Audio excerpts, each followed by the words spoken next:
Hello friends, welcome back to my channel. आज मैं आप लोगों के लिए बीएड फर्स्ट ईयर का क्वेश्चन लेकर आई हूँ। इस बुक का नाम है शिक्षा के दार्शनिक एवं समाज शास्त्रीय परिप्रेक्ष्य। इसे इंग्लिश में कहा जाता है philosophical and sociological perspective of education. इसका जो कोर्स कोड है ये 102 है।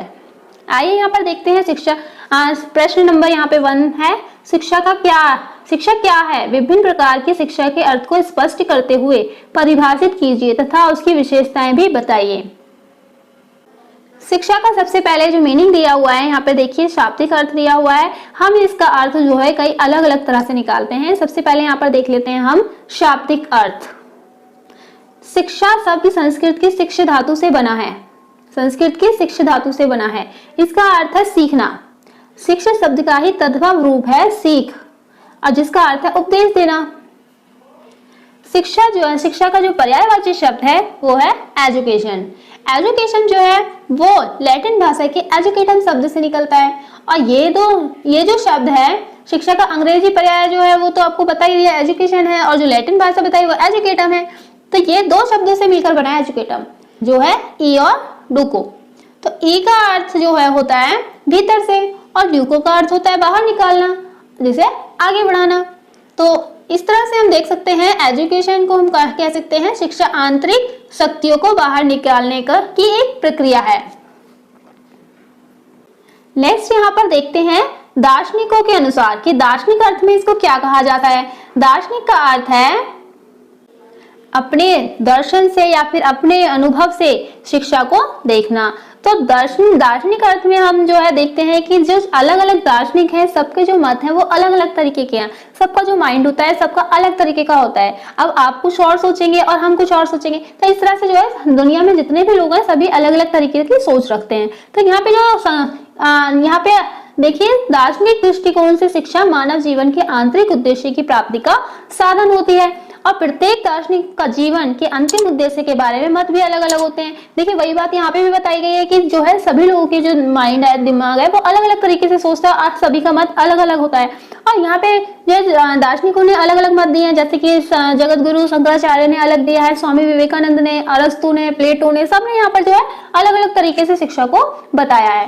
तो यहाँ पे देख लेते हैं जगत गुरु शंकराचार्य ने यहाँ पे एक श्लोक दिया हुआ है, सा विद्या या विमुक्ति, अर्थात शिक्षा वह है जो मुक्ति प्रदान करती है। और यहाँ पे देखिए स्वामी विवेकानंद जी ने क्या कहा है, मनुष्य की अंतर्निहित पूर्णता को अभिव्यक्त करना ही शिक्षा है। नेक्स्ट यहाँ पर देखते हैं अरस्तु ने क्या बताया, यहाँ पे स्वस्थ शरीर में स्वस्थ मन का निर्माण होता है। जब शरीर स्वस्थ रहेगा तो इंसान अच्छा सोचेगा, और इसी से अच्छा सोचेगा तो अच्छी शिक्षा भी ग्रहण करेगा। तो यहाँ भी इसलिए उन्होंने कहा है स्वस्थ शरीर में स्वस्थ मन का निर्माण ही शिक्षा है। तो उन्होंने देखिए यहाँ पे एक श्लोक दिया हुआ है, तमसोमा ज्योतिर्गमय। तमसोमा ज्योतिर्गमय अर्थात इसका जो अर्थ होता है अंधकार से प्रकाश की ओर ले जाओ। अतः शिक्षा वह ज्ञान है जो अंधकार से प्रकाश की ओर ले जाए। तो ये जो व्यक्ति शिक्षित होगा तो कम से कम वो अच्छी सोच रखेगा, अच्छी बातें याद करेगा। यहाँ पे देखिए नेक्स्ट देखते हैं यहाँ पर इसका सांस्कृतिक अर्थ। सांस्कृतिक अर्थ में जॉन स्टुअर्ट मिल ने क्या कहा है, शिक्षा द्वारा एक पीढ़ी के लोग दूसरी पीढ़ी के लोगों में संस्कृति का संक्रमण करते हैं। जी हाँ, देखिए आपके जो दादा परदादा होंगे उन्होंने आपके लिए कुछ जो है धन दौलत छोड़ी होगी। अब जो आप उसका उपयोग करेंगे या फिर संस्कृति, देखिए किस तरह से पहले क्या होता था कि पहले संस्कृति देखिए कुर्ता धोती पहनना है या फिर क्या घाघरा पहनना है, तो क्या इस जमाने में लोग पहनते हैं, इसको नहीं पहनते हैं। तो इसी तरह से जो है पीढ़ी दर पीढ़ी जो है संक्रमण बढ़ता चला जाता है अलग अलग तरह का। अब मान लीजिए पहले क्या होता था कि देखिए आपके दादा परदादा पहले बहुत सालों पहले जो है होली दिवाली मनाते होंगे। आप लोगों को उसके बारे में किसने बताया, आपके दादा परदादा ने बताया। तो शिक्षा द्वारा एक पीढ़ी के लोग दूसरी पीढ़ी को लोगों में संस्कृति का संक्रमण करते हैं। तो हमें वो संस्कृति याद है ना अभी भी कि हम लोगों को दिवाली इस तरह से मनानी है या होली इस तरह से मनानी है, नहीं तो हमें क्या पता चलता, नहीं पता चलता। यही है इसी में सांस्कृतिक अर्थ इसका। तो आगे देखिए यहाँ पर देखते हैं सामाजिक अर्थ। जैसे कि डीवी महोदय ने स्पष्ट किया है कि शिक्षा अपने विस्तृत अर्थ में सामाजिक जीवन की निरंतरता का एक साधन है। आप देखिए कुछ शिक्षा तो क्या है हम लोग स्कूल से ग्रहण करते हैं, स्कूल में जाकर ग्रहण करते हैं, लेकिन कुछ शिक्षा ऐसी है जो हम समाज से सीखते हैं, सामाजिक अर्थों से सीखते हैं कि समाज में किस तरह से जो है बुराइयां हो रही है या अच्छाइयां हो रही है, उनको हम किस तरह से अच्छा बना सकते हैं। तो समाज में रहकर ये तो सीखा जाता है ये सारी चीजें। तो इसीलिए अब मान लीजिए कोई इंसान व्यवहार गलत कर रहा है तो हम लोग क्या है उसको रोकते हैं, तो ये हमारे अंदर जो अच्छाई है वो रोक रही है। अब हमें इससे शिक्षा क्या मिल रही है, जो पहला व्यक्ति जो गलत बात कर रहा है उसको हम रोकें, और ये बात बिल्कुल गलत है, तो इसलिए हम क्या करते हैं, इससे भी हम शिक्षा ही सीख रहे हैं। आइए यहाँ पर नेक्स्ट देखते हैं क्वेश्चन, नेक्स्ट पॉइंट है इसका वास्तविक अर्थ। वास्तव में इसका क्या अर्थ निकलता है। शिक्षा का वास्तविक अर्थ यही है कि वह ज्ञान के प्रकाश में व्यक्ति को शुभ अशुभ बुरे भले की पहचान कराकर उसमें आत्मविश्वास एवं आत्म विकास की प्रेरणा प्रदान करे।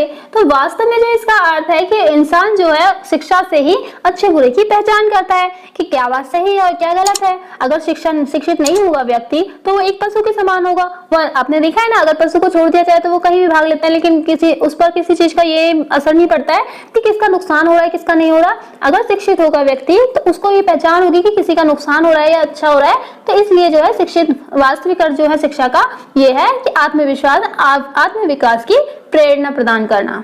नेक्स्ट यहाँ पर देख लेते हैं दिव्य अर्थ। दिव्य अर्थ का मतलब होता है बहुत ही बड़ा, तो अच्छा, यूनिक, बहुत ज्यादा ही हटकर। और देखिए यहाँ पर दिव्य अर्थ में क्या दिया है, एटिकेट, जिसका अर्थ है शिष्टाचार। इसको जो है दिव्य अर्थ में यहाँ पर देख लेते हैं कि इसको इंग्लिश में क्या कहते हैं हम लोग, एजुकेशन कहते हैं। और यहाँ पे एजुकेशन की जो फुल फॉर्म होती है वो होती है एटिकेट, जिसका अर्थ है शिष्टाचार, और डिसिप्लिन, जिसका अर्थ है अनुशासन, और यू से होगा यूनिवर्सल, ब्रदरहुड जो है सामाजिकता, और क्या होगा सी फॉर क्रिएटिविटी सृजनात्मकता, ए फॉर अवेयरनेस जागृति, लोगों को जागरूक भी तो करती है ना शिक्षा, टी फॉर ट्रांसफॉर्मेशन रूपांतरण और बदलाव भी, और आई फॉर इंटीग्रिटी या फिर एकात्मकता कह सकते हैं इसको, ओ फॉर ऑप्टिमिस्ट आशावादी, आशा रखने वाला, एन फॉर नोबिलिटी सज्जनता। जिस व्यक्ति के अंदर शिक्षा होगी उसके अंदर शिष्टाचार भी होगा, अनुशासन भी होगा, सामाजिकता होगी, सृजनात्मकता होगी और जागृति होगी, और आशावादी होगा, रूपांतरण होगा, एकात्मकता होगा, और सजग होगा, वो सज्जन इंसान होगा जिसमें शिक्षा होगी। आइए यहाँ पर नेक्स्ट देखते हैं संकुचित अर्थ। संकुचित का अर्थ तो दोस्तों आप लोग समझते होंगे कि संकुचित मीन्स होता है सिकुड़ना, सिकड़े हुए अर्थ में, मतलब बहुत छोटे अर्थ में इसको कैसे हम समझ सकते हैं। अतः यहाँ पर दिया हुआ है, अतः विद्यालय में प्राप्त शिक्षा को शिक्षा का संकुचित रूप कहा गया है। इसमें बालकों को कुछ विशिष्ट तत्वों एवं व्यवहारों का प्रशिक्षण प्राप्त होता है जिसका उद्देश्य किसी विशेष ज्ञान कौशल तक ही सीमित होता है। तो यहाँ पे देखिए बताया हुआ है संकुचित अर्थ में जो एक तो बाहर से हम शिक्षा प्राप्त करनी है जो कि समाज से, समाज का जो अर्थ हो गया वो हो गया विश्वव्यापी। और यहाँ पे देखिए संकुचित अर्थ जो है सिकड़ा हुआ, स्कूल का जो वातावरण है वो क्या है, सिकड़े हुए अर्थ में आ रहा है। तो हम स्कूल में वही चीजें सीखते हैं जो कि हमारे सिलेबस में दिया होता है, उसके अलावा हमें कुछ नहीं सिखाएंगे। जो सिलेबस में होगा, हमारे पाठ्यक्रम में होगा, उसी के हिसाब से हमें शिक्षा प्रदान की जाएगी। तो यहाँ पर देखिए अगर आप 6th क्लास में हैं, 6th क्लास के सिलेबस में 12th क्लास का सिलेबस तो नहीं आ जाता है, तो इस तरह से जो है आपको कुछ विशिष्ट जो है ज्ञान आपको दिया जाता है जो उस समय के लिए जरूरी होता है। तो यहाँ पे देखिए जॉन स्टुअर्ट मिल के शब्दों में यहाँ पे बताया हुआ है, संकुचित शिक्षा द्वारा एक पीढ़ी के लोग दूसरी पीढ़ी के लोगों में संस्कृति का संक्रमण करते हैं। देखिए आपको ऊपर भी यही बताया गया था स्टुअर्ट मिल ने कि एक पीढ़ी के लोग जो है दूसरी पीढ़ी को अपनी संस्कृति का संक्रमण करते हैं। तो पहले भी पढ़ाया जाता था, पहले कहाँ पढ़ाते थे, पहले तो क्या है ग्राउंड में पढ़ा लेते थे और क्या है एक पेड़ के नीचे आश्रम में पढ़ाते थे। तो लेकिन आज क्या है स्कूल बन गए, तो ये लेकिन शिक्षा तो फिर भी मिल रही है ना। आइए यहाँ पर देखते हैं व्यापक अर्थ। व्यापक का अर्थ होता है बहुत ही बड़े शब्दों में या फिर बहुत बड़े अर्थ में। तो यहाँ पे लॉज के अनुसार यहाँ पे बताया है व्यापक अर्थों में अनुभव ही शिक्षा है। प्रत्येक समय प्रत्येक व्यक्ति से प्रत्येक परिस्थिति में प्रत्येक व्यक्ति कुछ सीखता है, अर्थात शिक्षा जीवन पर्यंत चलने वाली प्रक्रिया है। अब देखिए व्यापक अर्थ में हम हर समय कुछ ना कुछ सीखते रहते हैं, हर चीज से सीखते हैं। अब मान लीजिए चींटी क्या है, चींटी अपने खाने के लिए क्या है वो ढोकर ले जाती है। अब कितनी बार वो गिरती है, कितनी बार चढ़ती है, तो लेकिन फिर भी हम लोग इससे सीख रहे हैं ना कुछ कि हमें प्रयास निरंतर करते रहना चाहिए। तो इसी तरह से हम कुछ ना कुछ सीखते हैं। अब मान लीजिए जब बच्चा छोटा होता है, जब जन्म लेता है, तो उसे क्या पता कि मुझे भूख लग रही है तो मैं किस तरह से खाना मांगू, वो तो रोना शुरू कर देता है। रोते ही जब उसको दूध मिल जाता है तो वो यही सोचता है ना कि हाँ मैं रोऊंगा तो मुझे ये चीज मिलेगी, और धीरे धीरे वो ये सब चीजें सीख लेता है कि समाज में किस तरह से रहना है। तो ये व्यापक अर्थ है, जीवन में कुछ ना कुछ सीखते रहना है। और जो सीखना है वो हम अपने अनुभव से भी सीखते हैं कि अगर हम किसी कार्य को कर रहे हैं और किसी वजह से हमें चोट लग जाती है तो हमें दुख होता है, लेकिन हम फिर से वही काम करने की कोशिश करते हैं। हमें अनुभव हो रहा है ना कि हाँ भाई बार बार काम करने से एक ना एक दिन ये प्रयास पूरा हो जाएगा हमारा। नेक्स्ट यहाँ पर दिया हुआ है शिक्षा एक प्रक्रिया है। शिक्षा किस तरह से एक प्रक्रिया है, तो यहाँ पे देखिए, यहाँ पे 4 पॉइंट दिए हुए हैं। शिक्षा एक द्विमुखी प्रक्रिया है। द्विमुखी प्रक्रिया के अंतर देखिए किस तरह से बताया गया है। शिक्षा कहते हैं, इसमें देखिए शिक्षा को द्विमुखी प्रक्रिया क्यों माना है, इसके प्रमुख तत्व जो है शिक्षक और छात्र हैं, जिनके मध्य प्रक्रिया होती है या फिर वार्तालाप होता है या फिर शिक्षा का एकांतरण होता है। तो शिक्षा जो है द्विमुखी प्रक्रिया किस तरह से हो गई, क्योंकि इसके अंदर जो है एक शिक्षक है और छात्र है, शिक्षक सिखाने वाला और छात्र सीखने वाला। नेक्स्ट यहाँ पे दिया हुआ है शिक्षा एक त्रिमुखी प्रक्रिया है। शिक्षा एक त्रिमुखी प्रक्रिया किस तरह से हो गई, तो यहाँ पे देखिए त्रिमुखी प्रक्रिया इसलिए हो गई क्योंकि इसमें शिक्षक व छात्र हैं और इनके अपेक्षा जो है पाठ्यक्रम दिया हुआ है। तो अब आपको देखिए यहाँ पे बताया कि शिक्षा जो है द्विमुखी प्रक्रिया किस तरह से है।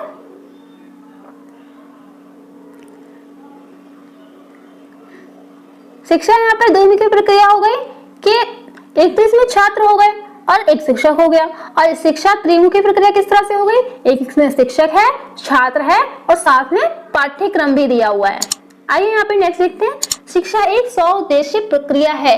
तो सौउद्देशीय प्रक्रिया किस तरह से हो गई, शिक्षा का जो प्रत्यक्ष संबंध है इस उद्देश्य से होता है कि बालक में क्या परिवर्तन लाना है, और शिक्षा एक सौउद्देशीय प्रक्रिया इसलिए मानी गई है क्योंकि उसका जो उद्देश्य ये है कि हम उसको जो है बच्चे को हर एक तरह की शिक्षा प्रदान कर सकें। तो सौउद्देशीय मतलब उसके बहुत सारे उद्देश्य हैं। शिक्षा एक गतिशील प्रक्रिया है। गतिशील प्रक्रिया मतलब कि चलते रहने वाली प्रक्रिया।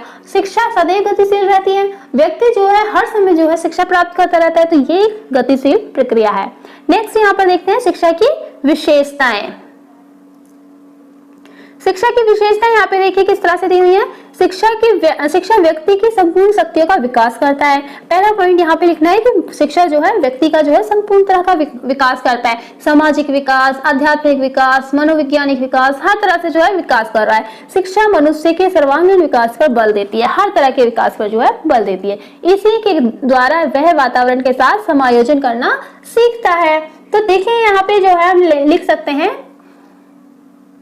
शिक्षा मनुष्य के सर्वांगीण विकास पर बल देती है और इसी के साथ साथ हम वातावरण के साथ समायोजन करना भी सिखाती है। नेक्स्ट यहाँ पर देखते हैं, शिक्षा मनुष्य में अंतर्निहित पूर्णता की अभिव्यक्ति है। शिक्षा जो है व्यक्ति के जो अंदर से जो उत्पन्न होने वाली शक्ति या ऊर्जा है जो उसको बाह्य रूप में अभिव्यक्त करती है।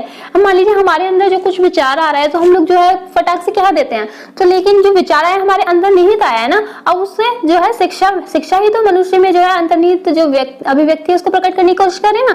तो यहाँ पे देखिए नेक्स्ट पॉइंट यहाँ पर दिया हुआ है, शिक्षा एक प्रक्रिया है। तो शिक्षा एक प्रक्रिया है ना कि जो जैसे चलते रहना और जिसमें बालक के ज्ञान, चरित्र तथा व्यवहार पर बल दिया जाता है। अब बच्चे को अच्छे बुरे का ज्ञान कराना है, उसके चरित्र का निर्माण करना है कि उसमें कि अच्छी बातें हो और दूसरों के साथ अच्छा व्यवहार करे, और ये सारी जो है चीजें करनी है, ये शिक्षा की प्रक्रिया के अंदर ही लिखना है। और नेक्स्ट यहाँ पे देखते हैं, शिक्षा द्वारा जो है बच्चे के विभिन्न गुणों का दिग्दर्शन किया जाता है। अब मान लीजिए उसके अंदर गुण तो है, उसको पता नहीं है कि हाँ क्या मेरे अंदर गुण है, लेकिन उसको जब शिक्षा दी जाएगी, नहीं बेटा ये काम गलत किया है आपने, ये अच्छा किया है, तो इस वाले काम को इस तरह से करना है, तो उसके अंदर गुण आएगा कि हाँ मैं इसको और अच्छे से करूं। तो ये क्या है, शिक्षा के द्वारा ही तो उसको समझ में आएगा ना। नेक्स्ट यहाँ पे दिया हुआ है, शिक्षा मस्तिष्क की शक्तियों का अभ्यास और विकास है। शिक्षा हमें जीवन के संघर्षों के माध्यम से प्राप्त होती है, जो निरंतर अभ्यास रूप में कार्यरत रहने पर बल देती है। तो देखिए यहाँ पे जो है, यहाँ पे भी वही बात दी हुई है। देखिए शिक्षा जो है अपने अनुभव से सीखी जाती है।